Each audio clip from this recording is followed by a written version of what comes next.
The capital city of Louisiana played host to the women's basketball team last week. How did the Flashes fare against the defending champs? The Buckeyes welcomed Minnesota to the Shoe and looked to stay perfect headed into the game. Could Ohio State get it done in their last home game of the year? And Dorian Thompson-Robinson got his second NFL start this weekend against the Pittsburgh Steelers. We'll have the highlights and much more on Sports Corner, which starts right now.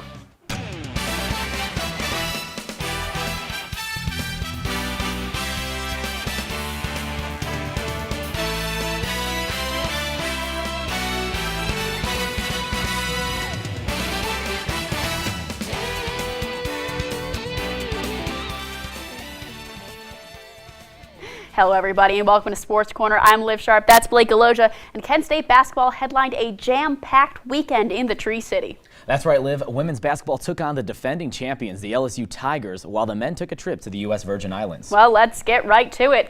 The Golden Flashes women's basketball team fell to the defending champion LSU Tigers by a score of 109-79 last Tuesday. Katie Shoemate led the way for Kent State with her first double-double of the season, scoring 22 points and grabbing 11 boards. Jenna Batch also had a big night, notching a career-high 16 points. Freshman Michaela Williams led the Tigers with 42 points on 15 of 20 shooting. Next up for the Flashes is Xavier University tomorrow night at 7 p.m. in the Cintas Center in Cincinnati. Now let's take a look at the season ahead for the ladies. After a devastating loss in a MAC semifinal game, the Kent State women's basketball team is back on the hardwood ready for the 2023-2024 season. I think we're all excited. We all have high hopes for what we can accomplish, and I think we have really positive vibes in the locker room, and we're all really close this close into it, and we're all just really excited, really optimistic. The team does, however, look different after losing 5 players from the previous season, but now has several transfers and 2 new freshmen. Maya Babbitt and Janae Tyler. They're both players that are very capable in different ways. Both players are well liked by their teammates, have fit right in, and they're both very talented, so we're really excited about both their futures. But for Kent State, the connections with teammates were not formed in Kent, but rather on a cultural experience trip in Greece. I mean, we were together every day. We got to play some teams over there and play together against somebody in a different jersey for the first time together. And yeah, it really just helped us grow closer together and develop our bond. And the off-season team building has served the Flashes well as they started their 2024 campaign with a blowout exhibition win, 106-135 against Muskingum. We saw an image of how exciting it's going to be this year. As you can tell, we like to play really fast. So the way we were able to score in transition and the communication we have on the court was immaculate, so we were really excited for this season. Next up, the Flashes will face Xavier University in Cincinnati before they head down to Florida for the Daytona Beach Classic. Reporting for TV2 News, I'm Liv Sharp. Shifting gears to the men's basketball team, the Golden Flashes split their first 2 games at the Paradise Jam tournament in the U.S. Virgin Islands. Kent State took the first matchup with Hampton by a score of 100-62. Chris Payton led the way with 20 points. The Flashes dropped a scrappy showdown with Missouri State in their second game, 56-52. Claron Hornbeek was the top scorer for Kent State with 11. The Flashes football team fell to Ball State 34-3 on Saturday, dropping their record to 1-10. Former Kent State running back Marquez Cooper gashed the Flashes defense to the tune of 140 yards and a score. Devin Cardman led the Flashes in passing, going 5 for 12 with 52 yards. The Cardinals allowed just 97 total yards, including just 29 on the ground. The Flashes will look to close out the season with the first conference win in the Kent Grit era against Northern Illinois this Saturday at noon on ESPN+. The Kent State volleyball team dropped their final match of the season 3-1. The Flashes were led by Mackenzie McGuire, who put up 12 kills. Her 3.86 kills per set this season were the most for a Kent State attacker since 2017. Logan Henderson tallied 10 kills and matched a career-high 4 blocks. Britton Roberts led the defense with 20 digs, and Kendall White posted a double-double with 34 assists and 11 digs. Kent State finished their season 6-23 with a 2-16 record in the MAC Conference. Beatty Bobb represented the Golden Flashes at the NCAA Cross Country Championships this past weekend in Charlottesville, Virginia. Bobb is the 6th runner in Kent State history to qualify for multiple NCAA championships. He completed the 10K course in 31 minutes and 11 seconds. He placed 162nd out of 236 competitors in the field. Bob will now shift his focus to the indoor track and field season, which will open in the newly renovated Kent State Fieldhouse on January 13th, 2024. On to the mats. The Kent State wrestling team participated at the Navy Classic last Saturday. The Flashes were led by Blake Schaefer, who placed 5th overall. Schaefer went 5-1 on the day, featuring a 9-3 win over the 5th seed in the bracket. Keegan Knapp also tallied 3 victories over the weekend. The Flashes will travel to Gardner-Webb for a quad meet against Chattanooga and Buffalo on December 2nd. The action will begin at 1 p.m. And now let's go to Friday Night Lights, as it was regional championship weekend. We start at that school down the road as they hosted Hoban and Walsh Jesuit. Beautiful Info Station Stadium, where Walsh Jesuit is facing Hoban in the playoff Holy War. Well, folks, I gotta tell you, it was a defensive clinic here early in the game as Tyler Hereford intercepts a pass intended for Peyton Cook. Hereford ends up getting dropped at the 44-yard line. Knights back on offense. Tylen Boykin with the handoff to Xavier Williams, who takes it to the outside and turns on the Jets up the sideline and takes it in for the score. 22 yards. That puts the Knights up 7-0 with under 5 left in the first half. Hoban with time ticking down in the second quarter. Boykin takes off, and sports fans, the juice is loose. I repeat, the juice is loose, and he's making a house call to the tune of 74 yards. And Hoban goes into the half up 14-0. Walsh still trying to get on the board. Their quarterback, Kellen Moten, was not having a great night. Already had a pick, and this would be his second. Alex DeKeel gets the ball. Hoban ends up getting it around midfield. An amazing pick by DeKeel there. Boykin back on offense, hands it off to Williams, and I think you all know what happens here. Williams takes off like lightning fast, and there is not a single defender who can catch up to him, and that 49-yard run will put Hoban up 21-0. Walsh finally drives down the field, and a beauty from Moten to Aiden Henry will get Walsh on the board. They trail 6-30, and that will be all she wrote for this one. Hoban comes in and dominates, and they have punched their ticket to the state semifinals, winning 6-30. You know, I think the biggest thing about us is that they consistently believe that they're going to stop the team. They never ever, no matter if it's a sudden change and the offense turned the ball over and did all those things, we consistently believe we can make the play. I had told my coach like a few drives before, I seen it. It was open when I pulled the ball. I pulled it. It was nobody right there. I knew I had to beat one guy, and I could get to the end zone, and I executed. Perry versus the South Range Raiders. The Raiders beat the Pirates on their way to a state championship last year, and you could tell Perry was looking for revenge.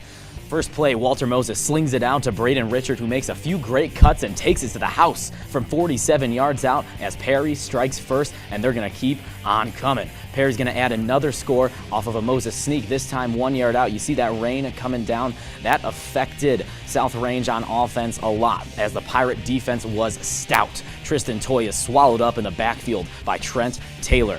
Jaden Studio is going to get in on the scoring action as he drives it in from 1 yard out. And let's watch a little trickery here on the first play of the drive from the Pirates as Moses hands it off to Richard, who's going to deliver a bomb down the field to Luke Savan, who makes it one-man miss and houses it from 79 yards out. This one was all Perry as they win it 32-0, shutting out the defending champs in a very impressive win. The Pirates will take on Harvest Prep in the state semifinals this Friday at 7 p.m. Yeah, so last year we lost pretty terribly, and we all knew coming into this game that we're a better team than last year. We're more disciplined, we're more defensively sound, and I just feel like leading into that, having the confidence that we have gave us that success during the game. I'm really excited. I think if we play with the confidence that we played with, I think if we play with the intensity that we play with, I don't see many teams beating us, and I'm just really excited to play with these guys for another week and maybe a week after that too. We've made it to Final Four week in the state of Ohio. Let's take a look at some notable matchups. The St. Edward Eagles will continue their title defense against the Hilliard-Bradley Jaguars. The game will take place at Mansfield's Arlen Stadium. Canton South will put their perfect record to the test against Glenville. A game that was originally scheduled to be played in Euclid will now be played from Artwright Stadium in Wadsworth. And the most fun neutral site of the week goes to Maslin and Anderson. That showdown is going to be played at the historic Crew Stadium in Columbus. Hoban and Avon should be a battle, and it will take place at Byers Field in Parma. Best of luck to all the remaining teams. Another big Saturday of college football is in the books. We tell you all about it as we go campus to campus. Because let's face it, your son isn't the Rizzler of Oz. He's 27 and moderates a Discord server. You are looking at us, Ole and Scoon, and together we are the Blizzard Brothers. You should get your voice out there. Yeah, you know what? I'm going to run for office. Catch The Agenda Thursdays at 9 p.m. TV2 Entertainment. See what's up. Roll over. Chance high five. All right. When you adopt a shelter pet, you discover all the things that make them unique. And your mother and...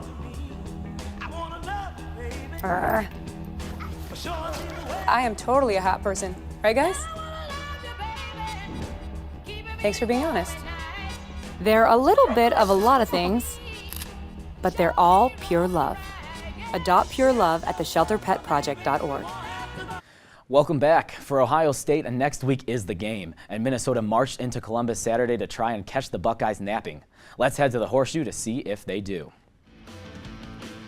As we said, one more tune-up game before the big one. TreVeyon Henderson had himself a great game, 15 carries, 146 yards, and 2 touchdowns on the day. He's showing that shiftiness in that first touchdown, and this one he's going to show the speed as he takes it 75 yards, and he has a house call. 10 touchdowns on the year now. He has had a score in 7 straight games for the Buckeyes as they jump to an early 19-0 lead. Now, Minnesota had a rough day all around, only 89 yards in the air, 1 interception and a fumble as JT Tuimoloau gets the strip sack and returns it within the 5. Only 30 yards on 3 receptions for Marvin Harrison on the day, but he gets touchdown at number 13 on the year as Ohio State extends the lead to 27-0. Well, Cade Stover is averaging over 14 yards per reception. He's going to add on as the Buckeyes avalanche 36-0. Minnesota's going to add a field goal, and Ohio State takes it 37-3 as they go perfect into the game. Let's take a look at this week's AP Top 10 heading into rivalry week. Georgia remains at the top, coming off of a dominant victory over the Vols. They'll have Georgia Tech this week. Ohio State jumps over Michigan following their win in Minnesota. The game is this Saturday at noon. Washington leapfrogs Florida after a gutsy win on the road against Oregon State, while the Seminoles lost their star quarterback Jordan Travis to injury. The only other change is the Missouri Tigers jumping back into the top 10. Oh, and the MAC has a ranked team. The Toledo Rockets check in at 23. Well, this is the moment we've all been waiting for all year long. Ohio State, Michigan. The winner will play in the Big Ten championship game in Indianapolis. Kyle McCord and J.J. McCarthy have led their respective teams all year, but the real story is the run game. TreVeyon Henderson and Blake Corum have anchored the team's backfields. And don't forget about Donovan Edwards, who notched 216 yards and 2 touchdowns against the Buckeyes last year. Defense will also play a huge factor as Michigan has the top-ranked total defense in the country, while Ohio State has the 3rd. The winner will likely punch their ticket to the college football playoff. Kickoff is this Saturday at noon on Fox. Now as we go campus to campus, we're kicking things off with a little MACtion. DeQuan Finn can't find anyone open for Toledo, so he takes it up the middle, 23 yards, and the Rockets take the lead early, 7-0. 1st and 5 for the Falcons. Connor Bazelik fakes the handoff and dishes to Harold Fonan Jr., who goes 56 yards to tie things up at 7. Camden Orth lobs it over to Fonan Jr. He climbs the ladder to make that grab, and BG leads 14-7 to end the first quarter. Looks like Orth was supposed to run it in himself, but sees Fonan Jr. and just takes the opportunity, and the Falcons now lead. 2nd and goal for BG. Orth looking to throw, but hugs that ball tight and pushes and shoves his way into the end zone. And don't look now, but the Rockets are on upset watch. BG back in the red zone, and they fool the Rockets into thinking they're doing the tush-push, but instead pitches it over to Teron Keith, and the Falcons have a commanding lead. 1st and 10 for the Rockets. Finn with a laser across the middle to Junior Vandeross III, and the Rockets have now made this a 2-score game. On to the 4th on 2nd and goal. Penny Boone takes it in from 1 yard out. Toledo knows they still trail by 5, so they go for 2. Let's take a look at how that one went. Finn backing up out of the pocket finds Anthony Torres, and all of a sudden the Falcons only lead by 3 with lots of game left. Time winds down with under 2 to play. Finn on 4th and 2 with a quick pass to Jockhez Stewart. He does the rest. Taking it 59 yards, Toledo gets a 32-31 win. Well, Action football always brings the fireworks. This one did too at a rainy Reser Stadium as number 5 Washington takes on the 11th ranked Beavers of Oregon State. That's Rome Odunze. He's received the zip of a throw from Michael Penix Jr. He had a great game. Oregon State is going to match that though as Damian Martinez continued his stellar season at 123 yards on 26 carries and 2 touchdowns. Now, the first example of the rainy conditions come into effect here as punter Josh Green is snapped over the head. He has to just kick that one out of the end zone for a safety. Washington up to 9-7. Dylan Johnson's going to hit the hole and take off, but cornerback Oladipo punches the ball free, and Achille Arnold recovers the loose ball for Oregon State. But hold on just a second as DJ Uiagalelei finds Anthony Gold, and the football, slippery football continues as this one's punched out, and the Huskies recover in Oregon State territory. That's Jabbar Muhammad who scoops it up in Beaver territory. Off that turnover, Michael Penix Jr. keeps it himself and races to the right side for 6. 3 total touchdowns on the day for the Heisman hopeful. Penix doesn't let the rain affect him on this throw as he finds Odunze once again. 11 touchdowns, 1,206 yards on 66 catches for number 1 this season. He has been phenomenal. Beavers trying to play catch-up. Damian Martinez helping the cause once again, cutting this one 22-17. Well, this is a great name right here. Atticus Sappington hugs the upright and puts it in from 35 yards out, and the Beavers are within 2. They're going to decide to go for it on 4th down, and Uiagalelei is going to throw it to nobody over the middle, and that could be the dagger. All Washington needs is 1 first down to seal this one, and guess who they're going to go to? It's Mr. Odunze once again for the dagger. Washington wins it 22-20 and improves to perfect 11-0 on the season, and the Huskies have the Apple Cup next week as they play host to the Washington State Cougars. Liv, how was that game down in Missouri? Oh my goodness, this Mizzou-Florida game was absolutely electric. You know, you gotta love Michael Penix. I think he's all but locked the Heisman now. Anyways, finally, we have this Missouri hosting Florida. Graham Mertz and the Gators, they are in the red zone. Pocket is collapsing on Mertz. He fires across the middle to Eugene Wilson III in the back of the end zone. Florida takes a 7-3 lead in the first. First and 10 for Mizzou. Cody Schrader takes the handoff and just starts running. Amazing hustle from Schrader. Blink and you will miss him. Now the Tigers lead 10-7, and so starts the back and forth that was so prevalent in this game. Jumping right ahead to the third, Mertz fakes the handoff, drops back, rolls to the right, and connects with Trevor Etienne, who's doing his best Big Brother impression like Travis as he cuts to the sideline and takes this one to the end zone. Florida now leads 14-13, but the Missouri Tigers are very quick to respond on 3rd and 1. Brady Cook keeps it himself, takes a big hit here, but falls into the end zone, and now Mizzou leads 20-14. It is 2nd and 5 for the Gators. They run the reverse here with Ricky Pearsall getting the ball, running up the middle, and try as they might, this Tigers defense cannot bring him down. Florida leads by 1 point. Moving along to the 4th, Brady Cook fakes the handoff, directs traffic, has a little check down here to Theo Weiss.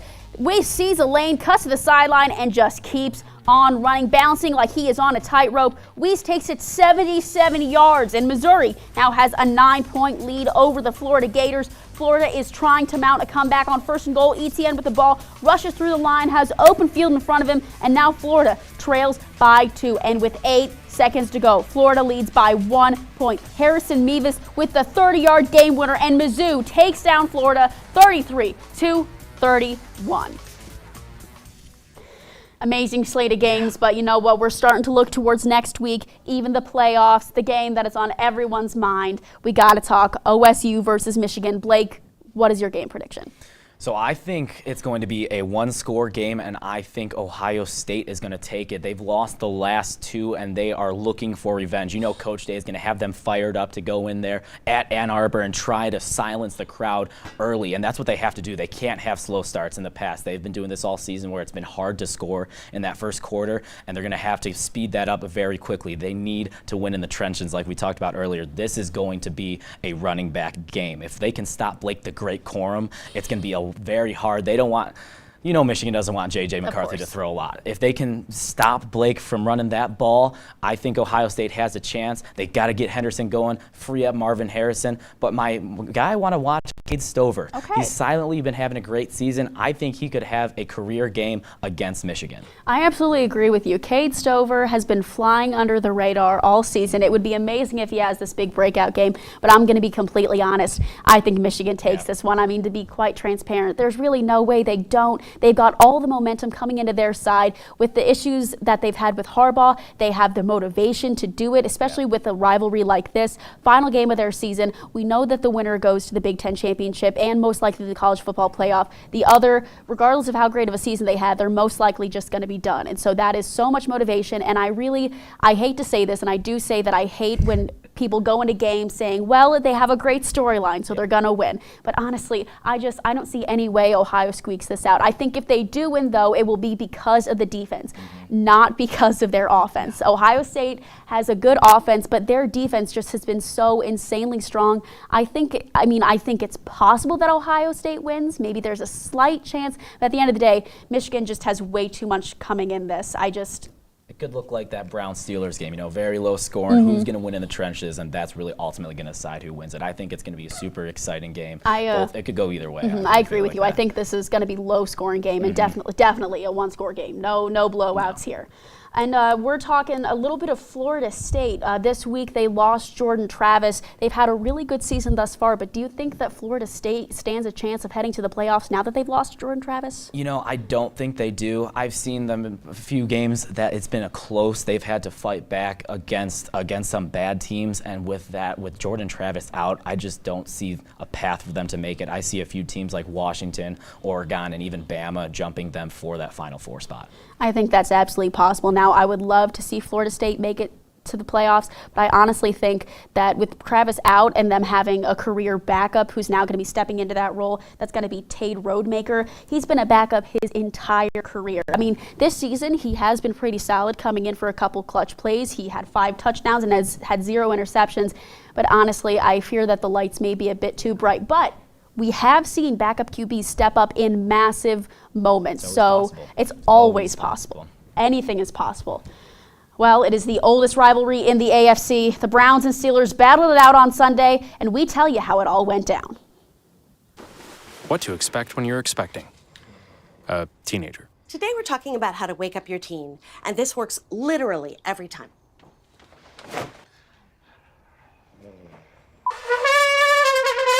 Good kisses. Good kisses.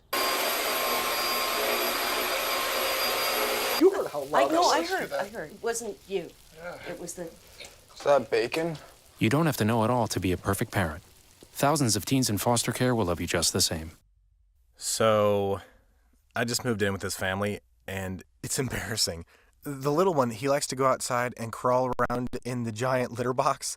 I don't know what he's doing. I mean, I was born and I knew how to use the litter box.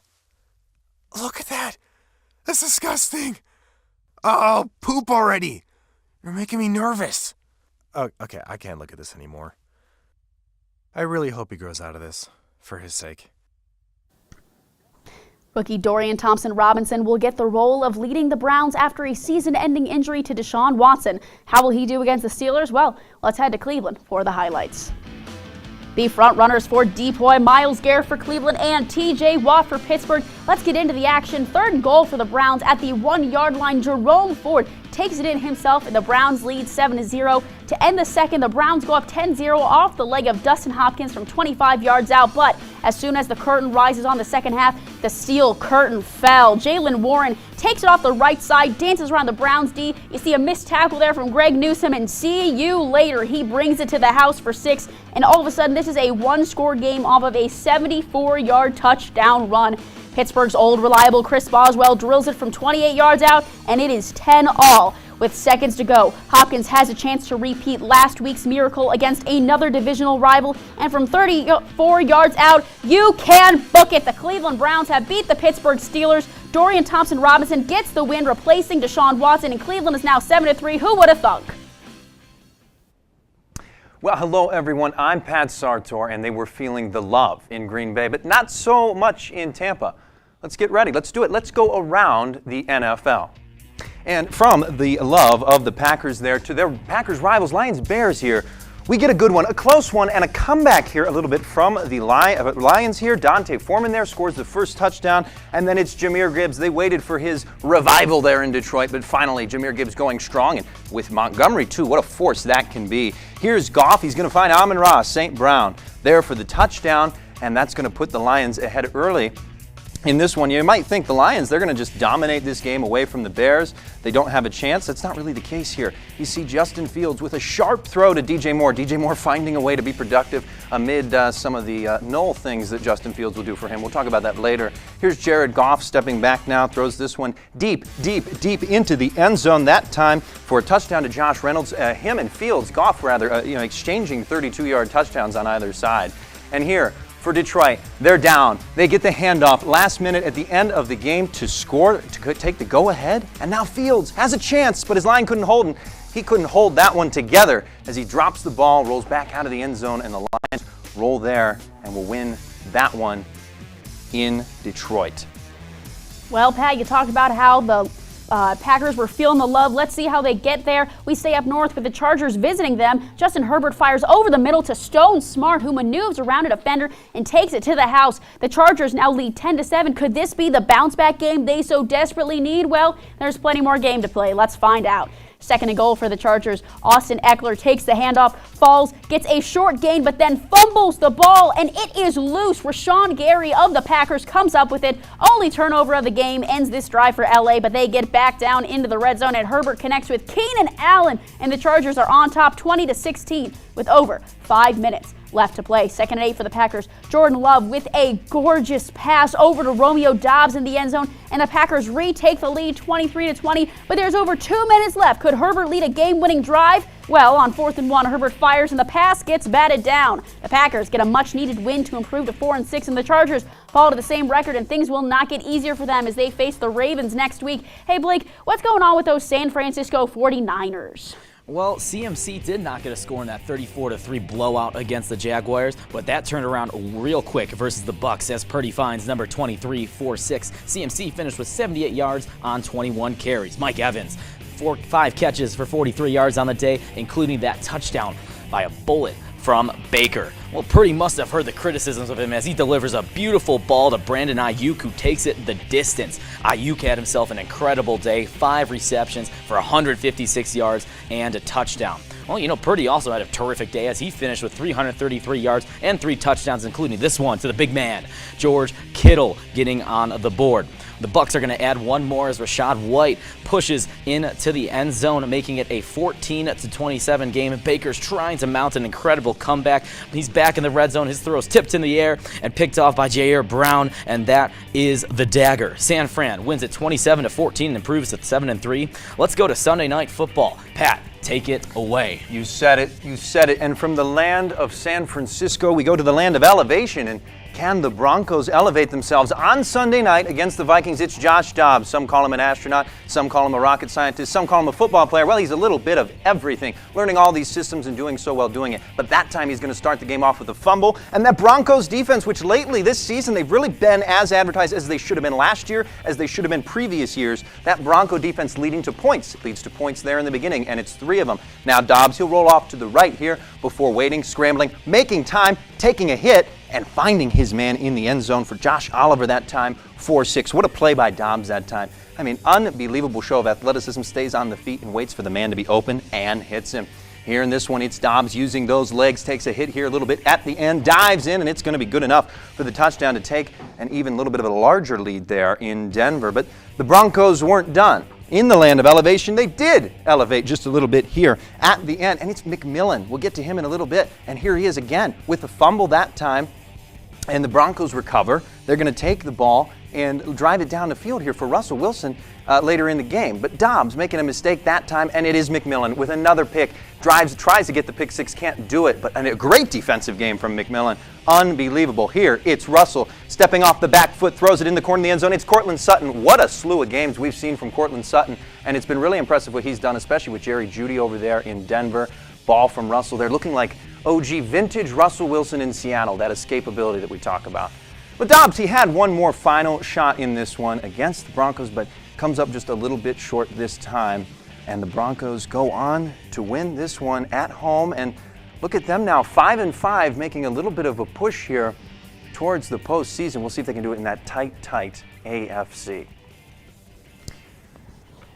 Well, Pat, a lot of people are starting to have doubts about Josh Dobbs after last night's loss. Do you think the Vikings can make the playoffs with him at QB? You know, people say it's the end of the Josh Dobbs run, and I don't really overly see why. I mean, yes, his performance was a little bit null yesterday, but still 221 yards, 1 TD, 1 interception just in his second game now with the Vikings, so I don't understand where too much of that negativity is coming from. But for the Vikings, wow. Can they make the playoffs? They absolutely can make the playoffs. When you look at the schedule that they've got coming up, Bears, Raiders, Bengals, Lions, Packers, and the Lions again, they're 6-4 now, and I don't see, when you look at the NFC and the talent there, it's hard to imagine that they don't.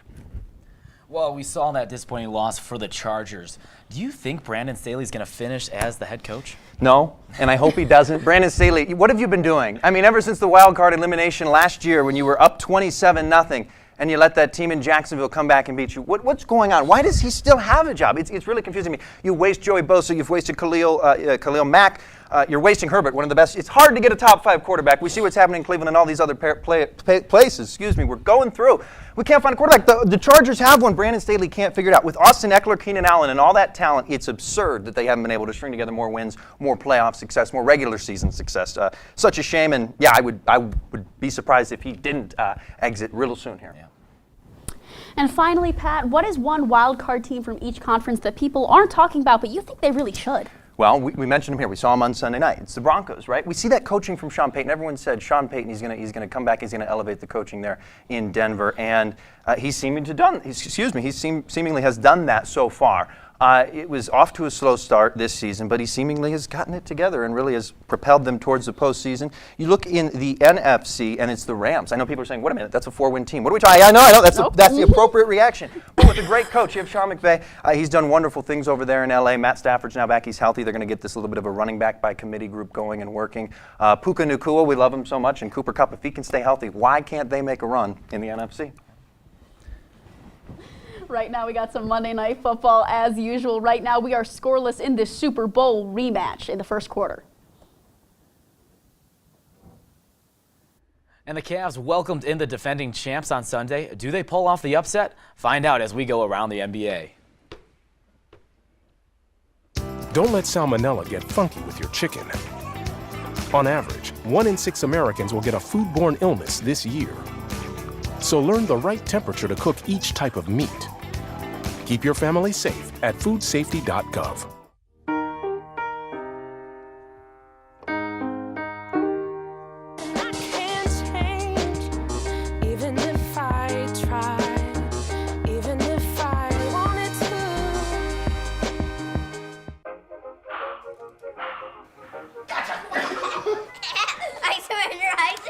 All right, pal.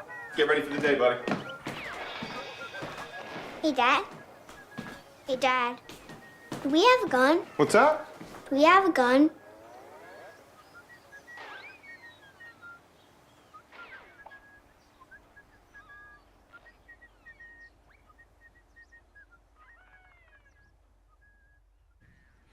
The Cavs are coming off a 2-game sweep of Golden State and are welcoming in the reigning finals champs. Let's take you to Rocket Mortgage Fieldhouse for the action. As we got Denver versus the Cavs, JB looking to get the Cavs on track after a slow start to the season, sitting at 6-6. We're going to pick it up in the fourth quarter. Nuggets running a little 2-3 zone here, and Mobley's going to break it as he kicks it to Garland, who drives and puts the floater up and in over Jokic. 26 points in 33 minutes for Garland. Jokic, you know, he does what he does. He had another double-double, 18 points, 10 boards as he overpowered Dean Wade there and nets the teardrop. Garland had that floater game working very well as he nets another one. Look at this passing here as Garland sets it up, gets it into Allen, and he's going to find the backdoor cut of Evan Mobley. Number 4 also had a double-double, picking up 16 points and 10 boards as the Cavs are hanging on to that commanding lead. The floater party is going to continue with Georges Niang getting in on the action from the corner, putting it up and putting it in. Craig Porter Jr. picks up the assist on this one, but the rookie out of Wichita State had himself a career game, finishing with 21 points, 4 assists, and 4 boards in 25 minutes. And that's going to be a no Donnie, no problem, as the Cavs win it 121-109. They visit Philadelphia tomorrow for another in-season tournament game against Embiid and Maxey. Well, hello friends, I'm Dom O'Brien. Now that we have covered the local Cleveland Cavaliers, we're going to move on to some other NBA highlights across the association. We're going to start off with the Suns playing against the hosting Utah Jazz, as it's tied right here. It's been tied for the majority of the game. Jordan Clarkson stealing it away, and again, tying it up 70 apiece, halfway to go in the third quarter. And now with about a minute remaining, 113 to 113, Kevin Durant trying to play some good offense, step back, and gets the bucket. Makes it a 2-point lead with about a minute to go. But the Jazz, well, they weren't stopping without a fight. As you see here, Jordan Clarkson trying to give KD a taste of his own medicine. Ends up being a pass to Lauri Markkanen, and then he teardrops it right in, making it 115 to 115. We go to OT. The Suns up by 2. We see here Payne looking into the corner for Kevin Durant. Kevin Durant stepping back 3, you bet. It's now up by 5, 35 seconds remaining. You would think that the Suns would have this in the bag. That's not so. You see right here, the Jazz trying to go for a bucket, go back up and in. Colin Sexton, are you kidding me? Now we go to double overtime. These guys are exhausted. I don't know how they're playing. Devin Booker with the ball here, as he's just been passing it back and forth with Grayson Allen for the bucket and the score.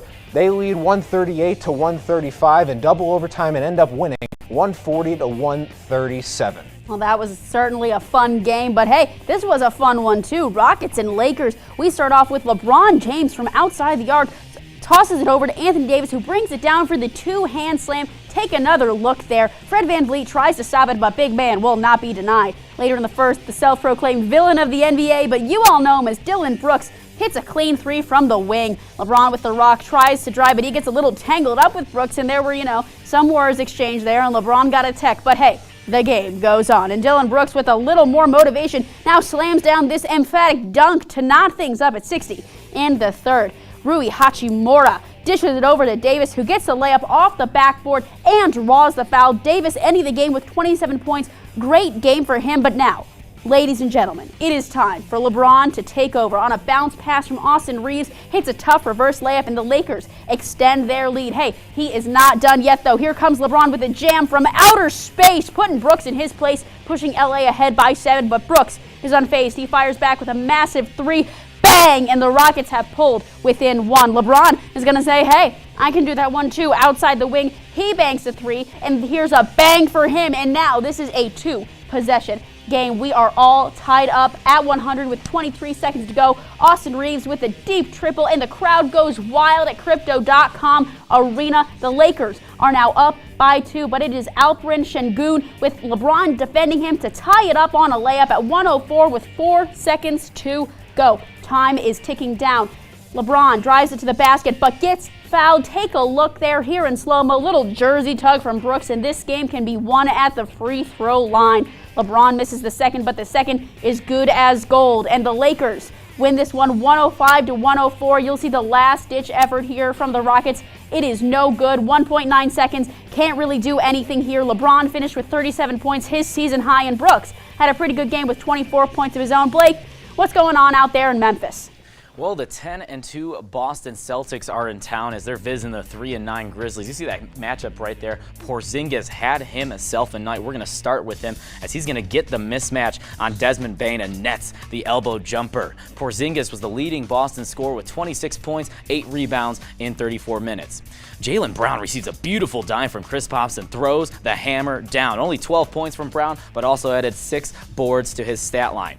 Desmond Bane had himself a night on the offensive end, finishing with 30 points on 11 and 27 shooting, just shrugging off a draped Drew Holiday and nets the elbow 3. He went 7 for 14 beyond the arc. Still close one into the third. Jason Tatum, showtime, creating a poster on top of Bismack Biyombo as he gives Boston the lead back. We are tied up, but Jason Tatum went 1 and 11 from three-point land last game. He only shot 1 in this one, and he netted it.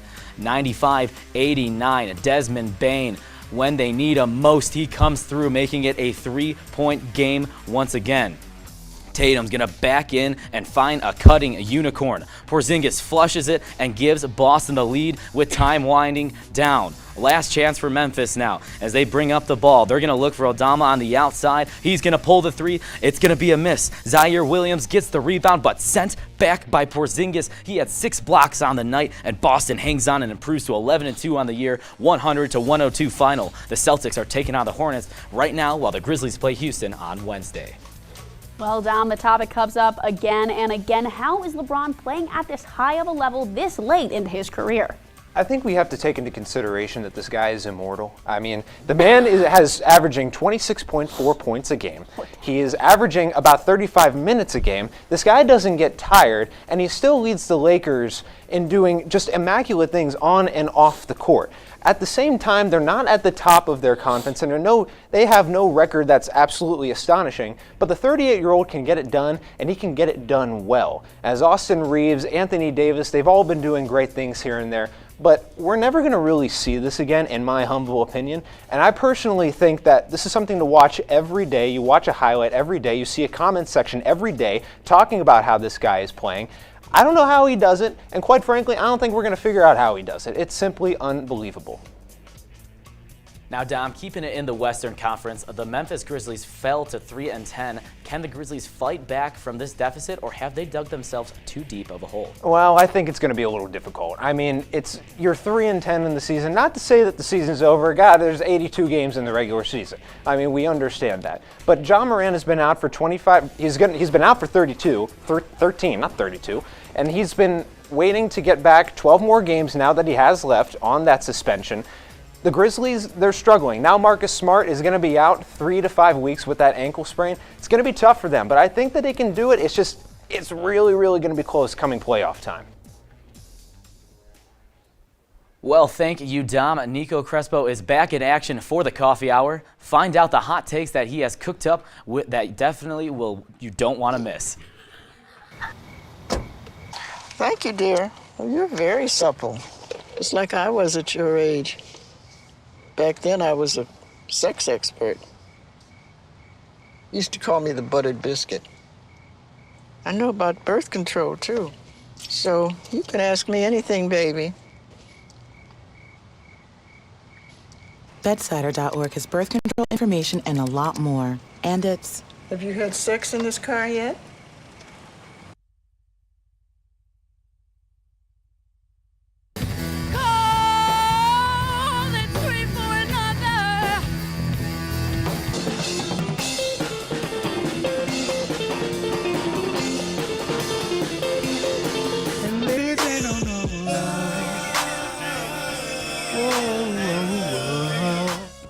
Catch Kent Core Fridays at 9 p.m. TV2 Entertainment. See what's up. Hey, it's coffee time. In fact, it's time for the Crespo Coffee Hour. I'm your host, Nico Crespo. We got some burning takes tonight, and we might be in delusion territory with these ones, so buckle in. Let's get straight to it. Florida, you're weird. You know what's also weird? The Orlando Magic. They're going to make the playoffs. We're going to start up with some history. Last year, they started out 5-20. They ended 34-48. They're currently 8-5 in the East. They're already in the playoffs projected. They're projected to win 50 games. They're not going to do that, but I digress. They're going to make the playoffs. This year, they have the 4th-ranked defense. The offense has yet to make the impact. They have to have a better 1-2 punch. They have already a dynamic duo with Banchero and Wagner, but we'll talk about them later. Fultz, he averages 11 points and 4 assists while pushing the floor. Harris is a great 3-point shooter, and he's a great perimeter defender.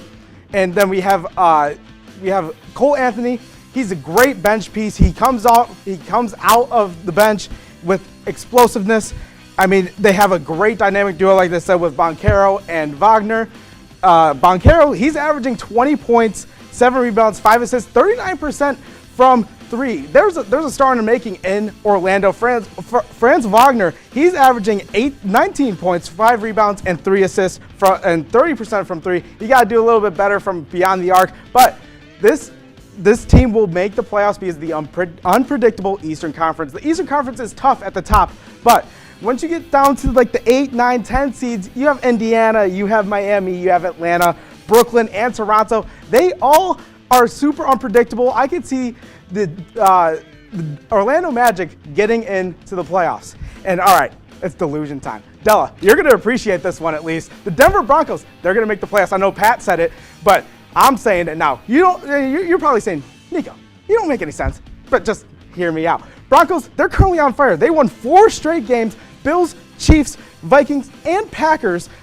I mean, they're looking like an NFL offense now. Let Russ cook. Russell Wilson is having one of the most casual 19 touchdown, 4 interception stat lines ever. I don't get it. Jerry Jeudy, I think he's frankly a fraud. Cortland Sutton finally shining again like he's supposed to. Javonte Williams and Youngstown State legend Jaleel McLaughlin, good 1-2 punch in the backfield for the Denver Broncos. And then the bad thing about the Denver Broncos is the defense. It's putrid. Allowing 400 yards per game. You just got to, Pat Surtain is doing all he can. You got to have better people on defense. You got to get that average down. But, I mean, they're somehow going to get there. The schedule, I mean, it's tough, but it's very winnable. Browns, Texans, Patriots, Chargers twice, Lions, and Raiders are their last 7 games. I think they sweep the Chargers. I think they beat the Lions. That doesn't go well with my last take from last week, but they're going to go 4-3 with that schedule, and they're going to make it into the playoffs as the 7th seed.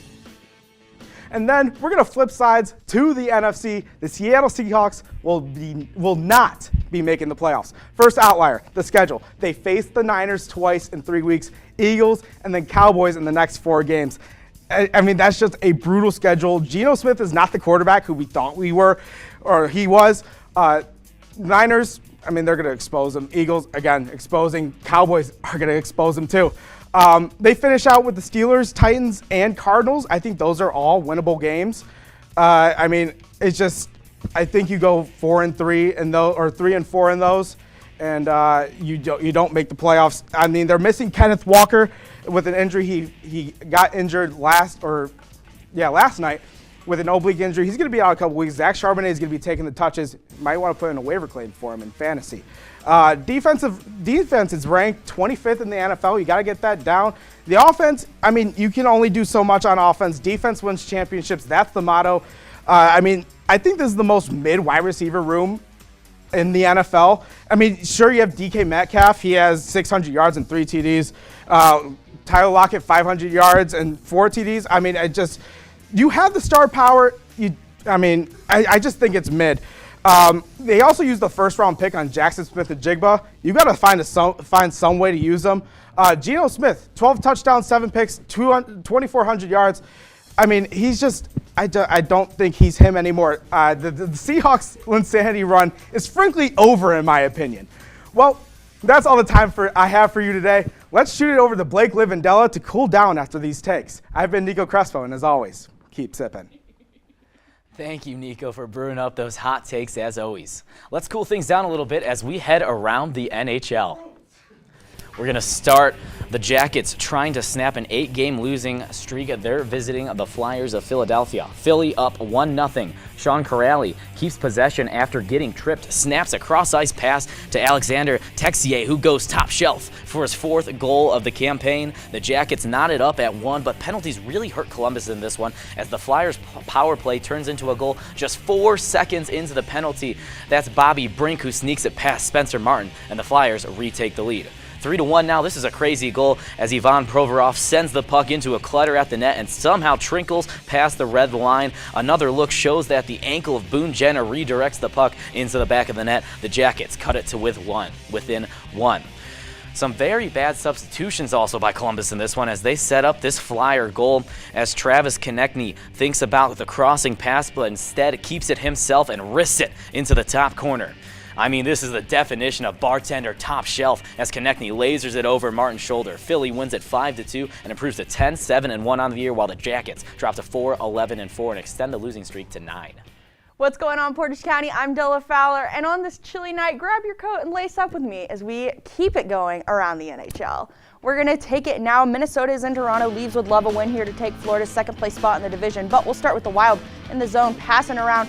John Merrill's going to be the one to do it. Find space in the net for his 1st goal of the season and for the 1st goal of the game for Minnesota. to the face-off now. The home team's going to be on the power play. A Nylander to the front of the net.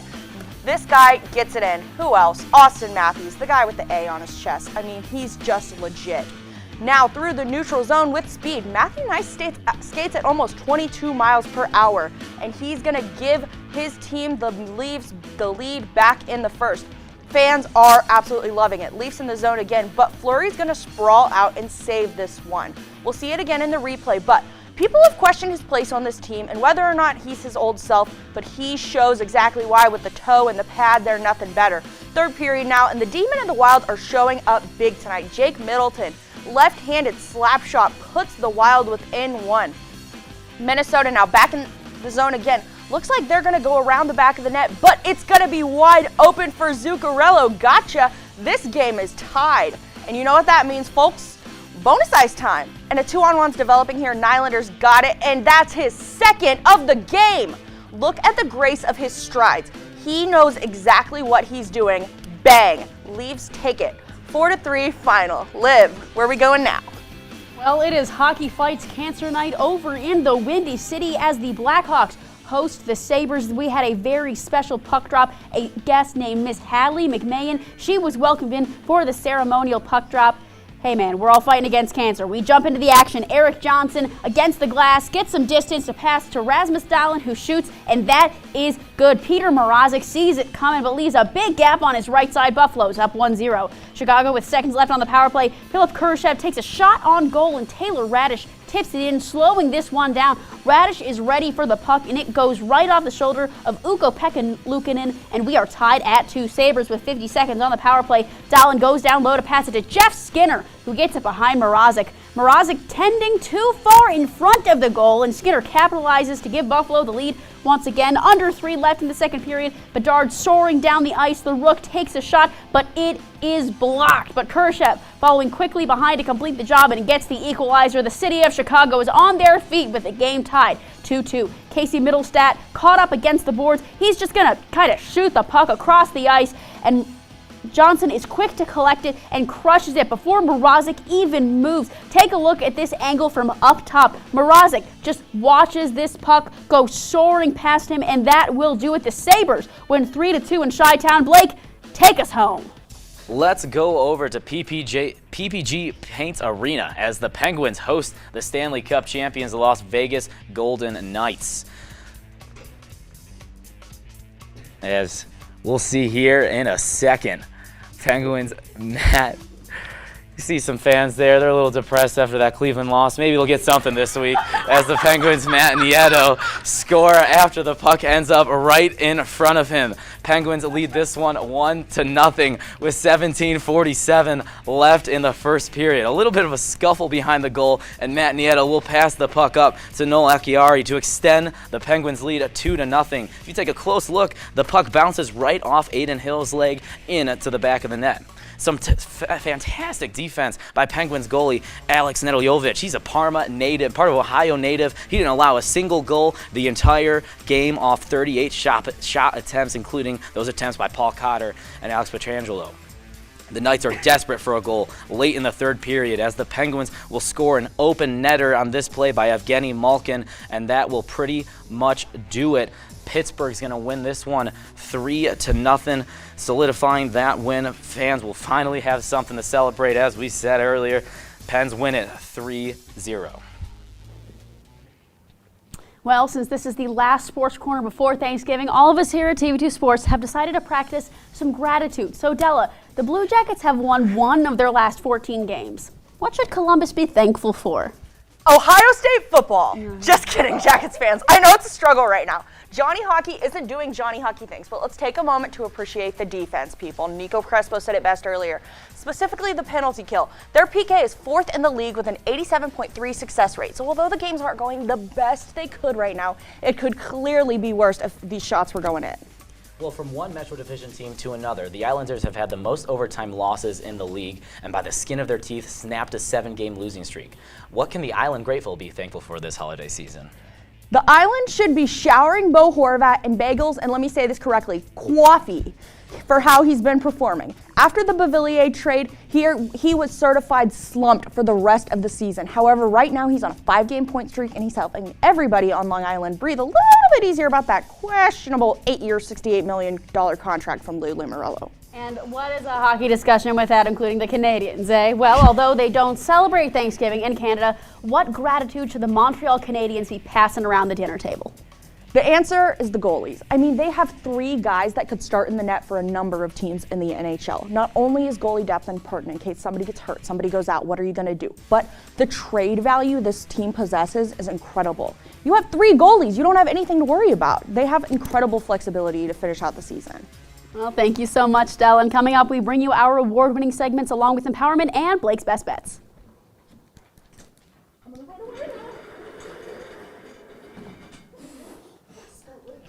What?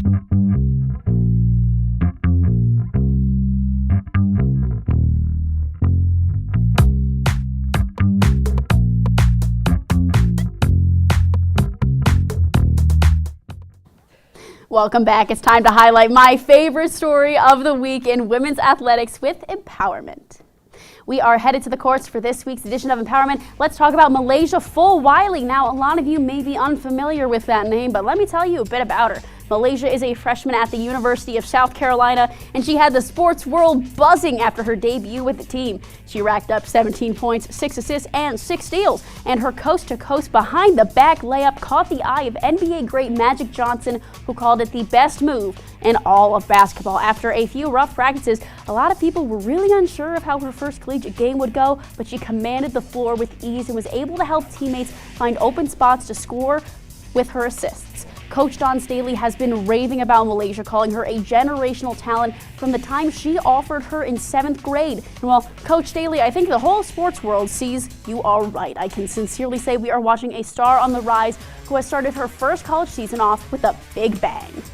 And welcome into Blake's Best Bets. Last week we went 1-1. Let's go undefeated this time. I'm going to go with a little same game parlay for the Packers and Lions on Thanksgiving. I'm going to take the Lions spread of -7.5. I think this is way too close. This Lions team has been dominant pretty much this entire season. I think they're going to run over the Packers. And speaking of the run game, I think David Montgomery, anytime touchdown score, I think that's going to lock. He's done that in every but one game. You put those two together, it's plus 176 odds on DraftKings.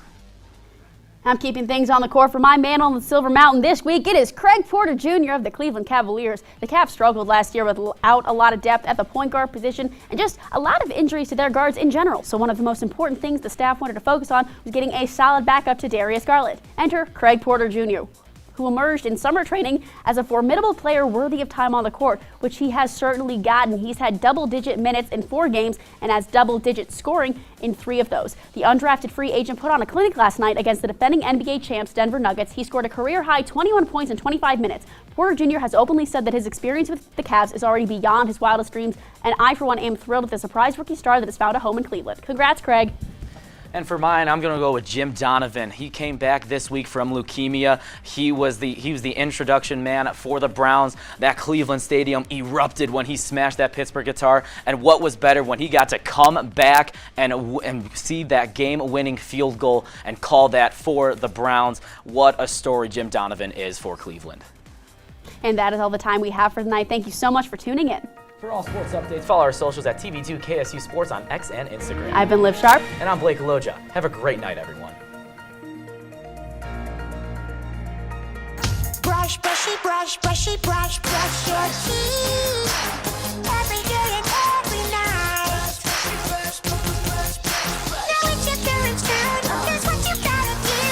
Let them have your toothbrush so that they can brushy brush your teeth. Great job, you're almost done. 5, 4, 3, 2, 1, that's it. Help your teeth stay healthy. Brushy brush with a grown-up every day. Every one of us has a voice, and every voice has the power to shape the world. Ours is no different. Our voice is 85 years in the making, a voice that's more than 700 students strong, one of the largest in the nation. It's 10 different award-winning media partners sharing 34 outlets, all working united toward a common goal. Our voice reaches 30,000 households on TV, over 22,000 magazine readers per year, 500,000 newspapers, feature films in stores nationwide. Our voice is pride in what we do. It empowers students, emerging professionals, to ask tough questions and demand answers. We believe in our voice. We believe in its ability to change the world. And our voice makes us who we are.